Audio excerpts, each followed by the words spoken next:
Something that a dog really didn't like, at least a dog that has all its teeth? I think the problem here is that we are talking about domestic species. And the very definition of a domestic species is that they are under our control.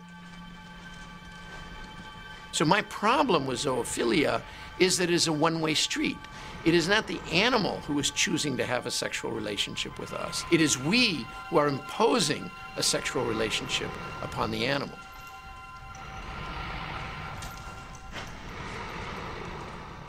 There is no doubt that they are into the moment if one understands how horses react.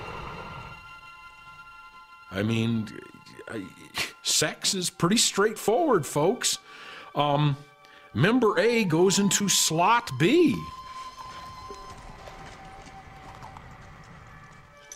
At that moment of orgasm, for lack of a better word, the two souls actually merge and touch, albeit for a brief instant. And it's humbling. And yet it's so intense, it's rejuvenating. Mares do orgasm. Yes, they do. We call them maregasms.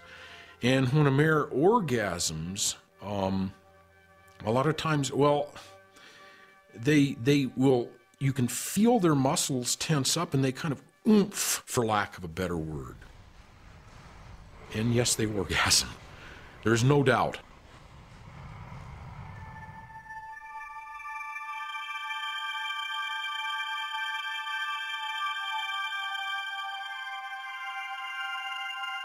Nobody asks animals whether they want to work for us, serve as foods for us in a restaurant or at home. Nobody asks the animal anything. People just take animals for granted. But when it comes to having sex with animals, all of a sudden people start feeling very uncomfortable about this and say, this is abuse. But killing animals, that's okay because we eat them. Hope everybody likes onions. So, you know, everybody else asks. I haven't heard. What was your first experience? Well, actually, it was kind of interesting. I was house sitting for somebody, watching their dog and their birds and their fish and stuff. I was maybe 10, 11 years old. I don't quite remember. So I went skinny dipping, and one day I bent over to test the water. You know how you do. Just bend over yes, and put your hand it's in the nice water. to know how cold it is. Yes, and, well, their dog kind of snuck up behind me and stuck his nose between my legs.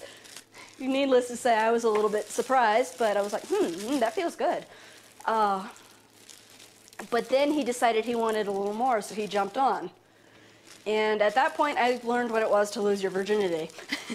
It scared me half to death. But then it kind of started feeling good, and I'm like, Yeah. But then again, the other scare that I had was, oh my God, I'm gonna have puppies. I think I was like 22 the first time that I had, you know, allowed a dog to have sexual intercourse. So it kind of just grew from there. Oh yeah? But I mean, I had dog companions in between. I've always loved the feel of fur my whole life. And my dog was always there as a good friend, soaking up tears, whatever I was going through. And I don't know, I guess it was just one night. We were snuggling in bed and I was petting him and he just got very curious. And, you know, I mean, there was more of an oral thing.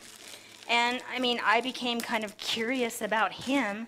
So, I mean, to begin with, it was more of just curiosity. So you lost your virginity to a human first? To a human. I was like, 15 or 16. 15. I was 21 when I lost my virginity to a human. It was before I was 16 because, you know, I guess I was more curious sexually and more interested. My problem is most of my boyfriends weren't interested in it, and I never could figure out why.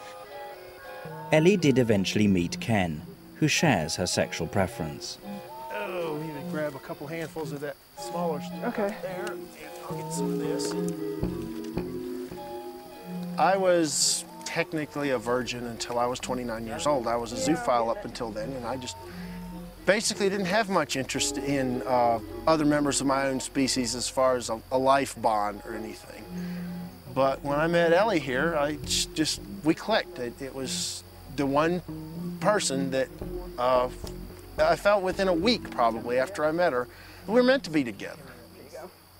Come sit over here. Ken and Ellie met through a zoo friend on the internet. Right over and leaned over After a few weeks, they arranged their first date. He was real sweet. Well, the first night that he came up to visit me, I took him down to the barn to introduce him to some of my horses and some of the other horses that I enjoyed at the barn. And I took him in and introduced him to my miniature stallion. And kind of, I don't know if it was subconscious, I was very nervous and kind of wanted to do the shock factor, as it were. My miniature stallion was dropped and masturbating. When his penis is dropped and he slaps it on his belly, they call that masturbation for stallions. And so one thing led to another and I couldn't resist, so I bent down and started sucking on him. And then he tried climbing on top of me, so the next thing I know, my pants are down and I'm bending over for him and I'm like, excuse me, I can't resist. And I guess part of me said, okay, either he's for real and he won't mind this, or he's not for real and he's going to be totally freaked out by it and run. Obviously he didn't run. No, actually, I was very tempted at the point to have sloppy seconds. It turned me on. It was so erotic to watch this, and just the whole thing. And it didn't shock me at all. In fact, I was like, this is pretty cool. I think I found somebody here that might be on my plane here, and it went from there. And here we are, married. Yeah. Well, I have vaginal sex with my miniature stallion. He's not a whole lot larger than most humans. He is a bit bigger, but not uncomfortably so. I like to suck on him orally, and he especially enjoys that. I have anal sex with the miniature stallion. He penetrates me, and it's pleasurable, but it's not real intense. It's like I said, the pleasure that I get from it is more from knowing how much he enjoys having sex with me.